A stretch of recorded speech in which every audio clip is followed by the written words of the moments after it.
Pat Williams, the guy that brought the Magic to Orlando, trying to get a baseball team here. The name right now is Orlando Dreamers, which right? I thought was the actual name, but you said it's not. Because I was like, oh, that's a little cheesy. That's a terrible name. They all know that. I feel like I haven't talked to him, but I'm sure they're like, we got to figure this out. I get it with like Disney and like, but ooh. Yeah, it's terrible.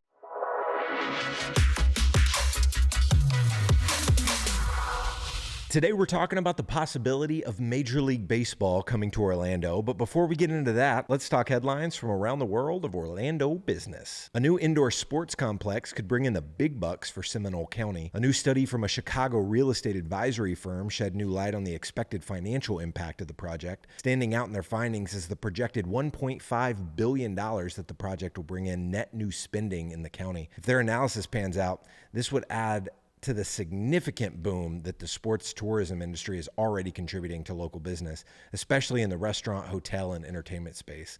Among other findings, the study also noted that the facility could add 382 new full-time jobs for Seminole County. Whole Foods is at the heart of a proposed $100 million development. Crossing at Vieira's 30-acre development looks likely to move forward thanks to the addition of Amazon-owned Whole Foods to the project. Speaking with Orlando Business Journal, Jeff Garrison, principal for SJC Ventures, the firm behind the project, referred to Whole Foods as the linchpin allowing the development to go forward. The high-profile grocery store will serve as an anchor for the site, enticing more businesses to join the development as the project moves ahead. Could Orlando become semiconductor central? A local nonprofit, Bridge, is seeking considerable federal investment to boost semiconductor manufacturing in Orlando. The nonprofit is hoping to eventually expand upon existing semiconductor research and manufacturing at the Neo City mixed-use development in Kissimmee to become a full-fledged tech hub.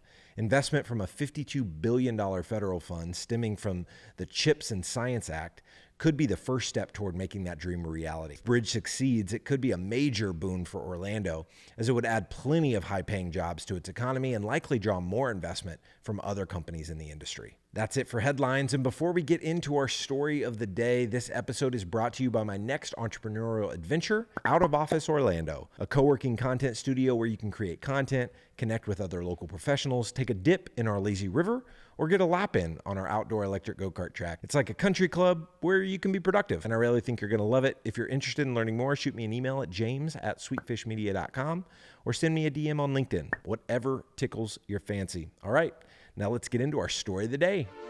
So Mark found out some really sweet news a couple weeks ago that Pat Williams, the guy that brought the Magic to Orlando, trying to get a baseball team here. Apparently he tried to do it like 30 years ago. I think he's been 30 years ago, like 91, when it was right before, it was the two expansion teams. I saw it was the ones that went to Denver and Miami. He was trying to get them to come to Orlando. Obviously didn't work out. Right. But now he's making another go at this. Big push. Yeah. Trying to get, I think, taxpayers to pony up $975 million for a $1.7 billion dome. What's your take on this stuff? I think it's awesome. I think it would be fantastic for the city. I think he said if they sold half the tickets in a season, they would be the 8th highest selling Major League Baseball team in the. And a big part of his thesis, right, is like tourists will come to games. Of course, they're going to come to games. That's what I was going to ask. Of course, especially because they want to put it on iDrive. So like they're already there. That's where they are. Even Disney is only 15 minutes from there. Yeah. And it's just one thing at night you can go do, or during the day or the weekend, or let's go see the. Well, they're called the name right now is Orlando Dreamers, which right? I thought was the actual name, but you said it's not. They just basically created this group, and like they had to come up with a name, and like we dreamed that there's a baseball team here one day. Okay, because I was like, oh, that's a little cheesy. That's a terrible name. They all know that. I feel like I haven't talked to him, but I'm sure they're like, we got to figure this out. I get it with like Disney and like, but ooh. Yeah, it's terrible. But it could. No, they said the name whenever that happens they'll obviously put the city of logo or something, but. No, but the renderings of the stadium, it's like a glass dome. Yeah. So you're going to feel like you're outside. There's a whole, looks like it's a city walk basically from one end to the next. So it'll be restaurants and shops, not only for baseball, but a concert there or any other kind events. Of event, man. Yeah. I think it'd be great. I don't know if we're going to get it. Though. Yeah. So what I was reading, it's like there's a chance that if Tampa can't figure it out with St. Pete, if the Rays can't figure it out with St. Pete, then hey, like we're in the batter's box, like come up the street. They haven't figured it out. Yeah. They've been good for a long time. They can't seem to freaking fill that stadium. No, have you been to a game? Yeah. It's weird. It's so weird. Yeah, it's like this team is good. They're so good. Like you're going to the World Series and there's more Phillies fans here than there are. Yeah, and I can Rays hear fans. the person, if I'm sitting behind the home plate, I can hear the person left field having a conversation. The whole thing is weird. Yeah.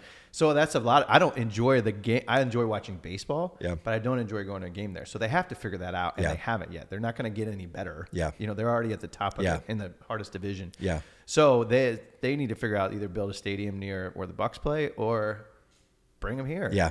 Like those fans can come over here too. I feel like Florida kind of has that.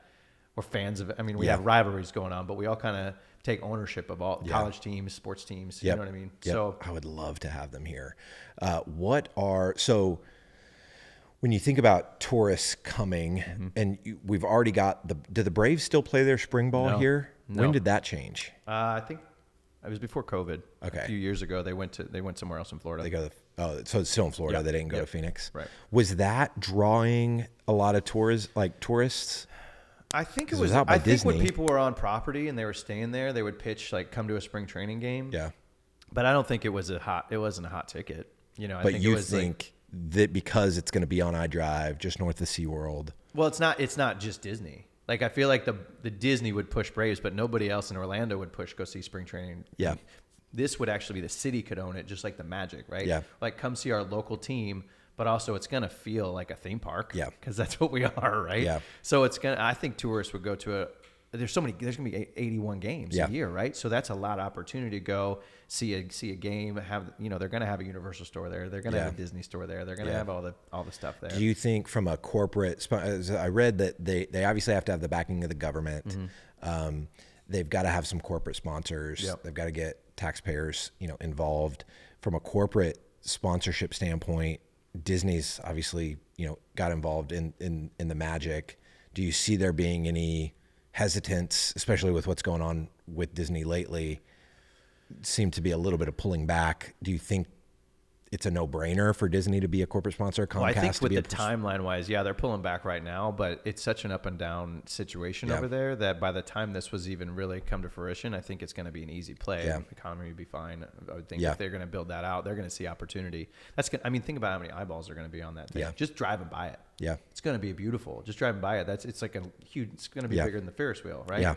So the fact that I love that Disney sponsors the Magic. I think that's super. Just seeing it on their jersey, it's powerful. Yeah. Like all the sponsors of all the Yeah. NBA teams, but that's pretty powerful. Yeah. But I mean, they're going to fight over between Universal and Disney, like everything else. I'm sure Universal want a piece of that too. Yeah. But I think it's kind of a no-brainer because of just like national television. What if the team's good? Yeah. Right. What if they're in World Series? Yeah. Seeing Disney everywhere, or Universal, or SeaWorld, or whatever that is. So thinking about it being on iDrive, I saw something. I saw where Chuck Whitall wanted. I think it was an interview I saw with Chuck Whitall where he's talking about he was trying to get Michael Jackson to come to iDrive back, I don't know, 15 years ago. Yeah. And I was like, oh my gosh, how sick would that have been for Orlando to have like a Vegas style show with Michael Jackson? Sweet. I know. And so thinking about just the opportunity for that location to have something iconic. I mean, it's grown a lot since I moved here 11 years ago, and the iDrive has become a little bit bright and a little shiny. And I feel like a lot of locals were almost turned off by it. Yep. But if you really go there and pick a spot to go, as opposed to like just drive down the strip, it actually is, there's a lot of cool things there. I mean, just from even going to Shake Shack or going to Tin Roof or that little pocket, if you go on a night that's not crazy, it's super fun. Or if you meet friends there, there's and I like it because one of the things I like kind of at a macro level of living in Orlando, it's like I don't have to go anywhere. My friends from around the country come here. It's like my friends back from Oklahoma. Yeah, right. Like you come to me because I'm the Mecca. Yeah. I'm where all the fun stuff is. And so I like iDrive just from the standpoint of like, oh, you're coming to town. Like we could go to Disney Springs. We could do iDrive. Yep. And what they've done with iDrive in the last feels like 2 or 3 years. It's awesome. I love it down I do there. too. And if you add that to it, it's going to also... It's only going to make it better. Yeah, and also then not everybody congregates to one place. It Yeah. spreads it out a little more, and it makes more opportunity for people to go. Yeah. But already, like in my head, like when people come and visit, we've lived here for a long time now, so we don't always do Disney, but we can say, hey, let's go to a Magic game, or let's go to do this, let's go to iDrive, and they're like, let's go to a baseball game. Yeah. That's going to be a natural thing for all of us locals who have visitors come in town. We can't do the parks every day. We can, but that's exhausting, right? Yeah. But when you say like, okay, Tuesday night we're going to hit the Dreamers game or whatever. Yeah. Hopefully not. Yeah, hopefully not the Dreamers game, but a really badass name would be cool. And then Wednesday we'll hit Disney Springs, and then Thursday we'll go to the park, and then, right? Like, and if it's, again, when like depending on what league they're in, like. What if one of the Yankees come here, right? Or like a big time market Red Sox or the Dodgers? Like, have they mentioned what the seating capacity? They did, but I don't remember. It's a big one. I don't even know. Like, I think it was like 45,000 or something ridiculous. I don't even know what like the standard is. I go to a lot of baseball parks, but I don't. I know, me too. I'm like, this seems like a lot of seats. Yeah. I think it was about 45,000. It seems like with the pitch clock, the games are getting a lot more exciting. Way more exciting. I've been to I went to a game in Houston, like second game of the season, and then we went to a Cubs game a few weeks ago. Both games, I'm trying to go to every ballpark in the country, and I've got 4 ballparks left, and so I go to I see a lot of baseball games in person. I don't love watching on TV, but I love going in person. The pace of these games, because of the pitch clock, is so much better because it's you're giving less opportunity to the pitchers to like thoughtfully think through what they're going to throw. It's obviously creating more offense. Right. And both games that I've seen have been high scoring, high energy. We had to end up leaving the Cubs game in the 4th inning because we had a flight to catch, and it was like 9-4 in the 4th inning. Or 9-7 in the 4th inning. It was crazy. And so I like add to that the fact that just baseball is getting more exciting. Bringing to like it coming to Orlando makes me even more excited. It's going to be baseball's starting to catch up with the rest of the leagues of like, oh, okay, we need to make it exciting. If they can figure out like the fact that Mike Trout can walk through a target and most people will not know who he is, as opposed to a LeBron or a Tom Brady, the people at the top of their game in other sports can't go out in public. Massive celebrities. Whether you follow the sport or not. Baseball, Mike, Angels fans would be like, it's Mike Trout. Yeah, but aside from that, was. Exactly. And so I think baseball's got that problem to figure out. But I think making the game actually more attractive to the viewer is a huge step in the right direction. Making the evening an event. Yes. Right? As opposed to just like, oh, let's go because of what else is there to do, yes. right? Oh, it's a cheap ticket tonight and we can like hang out. Yep. No, like now with the game going faster, and if you have these kind of stadiums that Orlando's picturing, like that's an event. Yes. And it's gonna be a special event that people love to go to multiple times, and it's gonna be different every time as well. Yep. Mark, this has been awesome, man. How can folks stay connected with you? Sure. I'm on all the socials. Instagram, mark.raumaker. I run a real estate team, the Orlando Home Squad. You can find us there. We're on YouTube, Instagram, TikTok, all that stuff. Love it. Awesome, man. This has been a blast. So we close out every episode with something I call my favorites. And so favorite person, place, or thing, hit us. Okay, well, I was in the rain today. I told you that before I got here. Yep. But I have these new pants from Built, B-L-Y-T. B-L-Y-T. B-L-Y-T, yeah. B-L-Y-T. Okay. B-L-Y-T, Built. They're awesome. I don't work for them. I don't endorse them. These are the first pants I've worn. They're joggers. These are like unpaid advertising. Yeah, these so are we are awesome. not getting paid for these. No, but they're B-Y-L-T. awesome. They're awesome. So they're like rain resistant. Well, they are now. I didn't realize that until. No, they're just so comfortable, but they're like slacks. They look like Lulus. They kind of feel like Lulus. Okay. Yeah, but they're just it's a different I dig brand. them. They look sharp. Yeah, they're super cool. I love it. That's my awesome, man. thing. Well, thanks for hanging out with us today. This has been awesome. Yeah. Go check out Mark on all the socials. They're doing media really, really well. So check out Mark and his team at Orlando Home Squad and go buy you some Built pants, BYLT. Buy it today. That's it for Orlando Business.